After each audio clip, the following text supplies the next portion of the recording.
Muito bem, estamos de volta com o TV Câmara Entrevista, conversando com o professor Moacir José dos Santos. Assunto: terceirização do trabalho no Brasil. O senhor citou exemplos em outros países em que não foi a contento ou não está sendo a contento. O senhor também disse que a presidente Dilma é contrária à terceirização completa, né, do trabalho. Mas também tem um articulador no Congresso, na Câmara especificamente, trabalhando nos bastidores algumas propostas do governo. É aquela história, sou contra, pero não muito, ou como é que é? Ótima observação.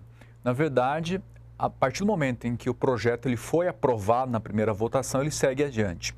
Agora se trata de negociar os destaques mais importantes do projeto. Então não há como, até haveria como, a presidente poderia vetar o projeto na íntegra ou vetar os aspectos que ela considera mais perniciosos para os trabalhadores sob a perspectiva dela.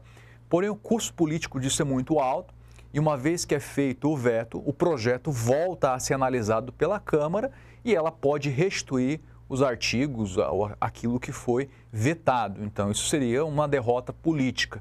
Então, nesse momento em que o projeto já foi votado e foi aprovado, que foi uma derrota política para o governo, sem dúvida, faz necessário reduzir os danos.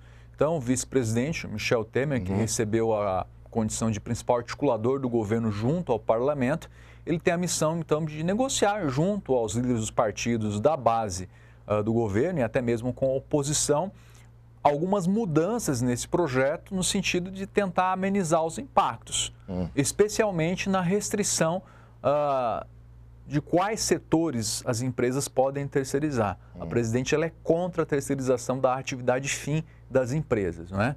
E, obviamente, isso ainda vai demorar um tempo, porque o projeto agora está no Senado, o Senado vai votar, o Senado pode fazer mudanças. O Senado, inclusive, sinalizou que não vai ser tão rápido assim. Sim. Tem que tramitar em pelo menos 5 comissões. Sim. E o presidente do Senado, que, curiosamente, é do mesmo partido do presidente da Câmara, disse que do jeito que está o projeto não é aprovado pelo Senado, vai sofrer modificações. Na contrapartida, o presidente da Câmara, Eduardo Cunha, disse que se o Senado bloquear, bloqueia esse projeto do interesse do Senado também na Câmara.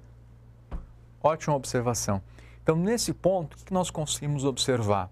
O projeto em si não é o principal motivador dos debates. É o que aparenta, né? É o que aparenta, mas não é o principal motivador, assim como a maioridade penal e outros projetos polêmicos que foram colocados agora em pauta. O que está em jogo, principalmente, é a disputa de poder entre o governo federal e o parlamento, mas especialmente entre as duas casas, ironicamente controladas pelo mesmo partido, mas porque não conseguem se entender. E quem acompanha a política brasileira entende claramente por que isso ocorre. Já há décadas o PMDB é um partido dividido, na verdade uma confederação de líderes políticos regionais e que muitas vezes tem interesses divergentes. E aí isso torna mais difícil a articulação de qualquer governo, porque é preciso agradar gregos, troianos, romanos, hebreus, e aí fica bastante difícil, né? E essa retaliação prometida pelo Eduardo Cunha, caso o Senado demore a apreciar o projeto da terceirização, ela é danosa, na verdade, para o país, porque essas questões elas ficam em suspenso.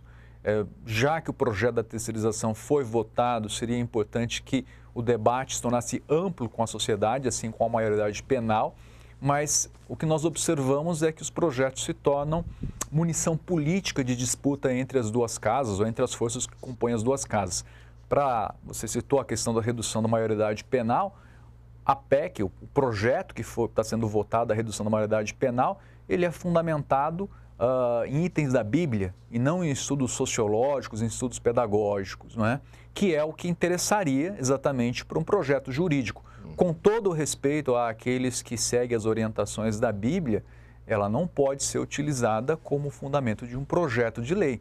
Todo projeto de lei tem que ter como fundamento dados sociais, dados jurídicos, dados sociológicos, dados econômicos. Qualquer projeto de lei fora desse contexto, ele é subjetivo.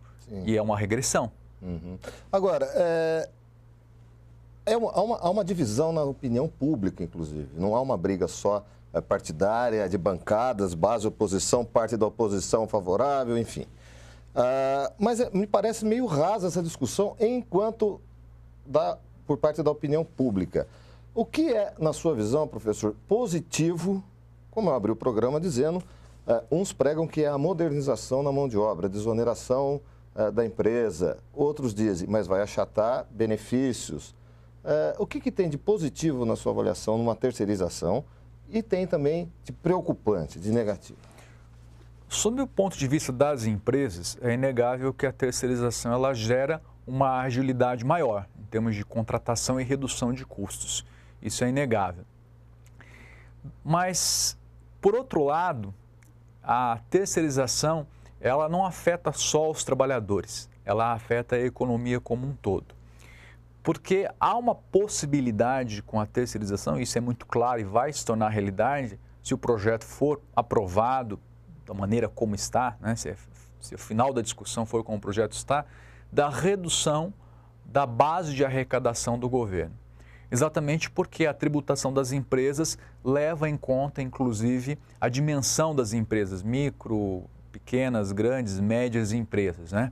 Com a terceirização é possível segmentar uma grande empresa através da terceirização em uma miríade, uma grande quantidade de empresas terceirizadas. Então, isso afeta a própria base de arrecadação. E a redução da massa salarial a longo prazo prejudica a própria economia nacional no sentido de reduzir o poder de consumo e também a própria arrecadação relacionada ao consumo. Então, embora de fato as empresas possam ganhar mais agilidade com a terceirização, elas podem perder futuramente no sentido da questão do consumo, né? E como os trabalhadores terceirizados recebem salários menores, estão numa condição de trabalho mais precária, a própria produtividade das empresas em médio e longo prazo pode cair, né? Então, na verdade, esses ganhos em termos de agilidade de contratação e redução de custos, que são ganhos imediatos, mais à frente vão se tornar um fator de perda de receita, de perda de competitividade. Nós temos dois caminhos aí em relação à terceirização. A primeira é uma redução brusca de custos, uma tentativa de competir especialmente com as economias do leste asiático, especialmente a China, ou rejeitar a terceirização nos seus aspectos mais polêmicos e investir naquilo que é fundamental, inovação, tecnologia, qualificação do trabalho. Quais são as economias hoje que têm mais dinamismo, são as mais fortes? São as que lideram inovação, produção de ciência. São essas que de fato são competitivas. Não há como competir em termos de baixo custo com as economias do leste asiático. O senhor falou da China. Seria uma tentativa, então, de equiparação na produção? Sim, eu acredito que, especialmente naqueles setores que demandam mão de obra com menos qualificação, com menor qualificação, com menor formação, esse é um objetivo, mas isso se torna impossível exatamente porque, por mais que os direitos trabalhistas sejam modificados e a terceirização avance de modo irrestrito, ainda assim a redução de custos não será suficiente para nos igualar ao patamar que a China, o Vietnã ou outros países do leste asiático apresentam. Inclusive, são países que também apresentam um alto grau, não só de terceirização, mas de quarteirização do trabalho. E aí a pergunta é: que tipo de sociedade vamos querer? Quando nós observamos as estatísticas do Ministério do Trabalho em relação ao trabalho escravo, por exemplo, nós vamos observar que quase todas as empresas que foram autuadas usando mão de obra escrava, e essa não é uma realidade exclusiva do Nordeste ou do Centro-Oeste ou do Norte, mas está muito presente, inclusive, no estado de São Paulo, foram exatamente empresas terceirizadas, né? Inclusive, em paralelo a essa discussão, há uma tentativa de reformar o código que determina, as leis que determinam o que é trabalho escravo, retirando expressões que qualificam o trabalho escravo como, por exemplo, trabalho exaustivo ou em condições indignas. Ou seja, é uma redução da definição do trabalho escravo à condição legal do século XIX.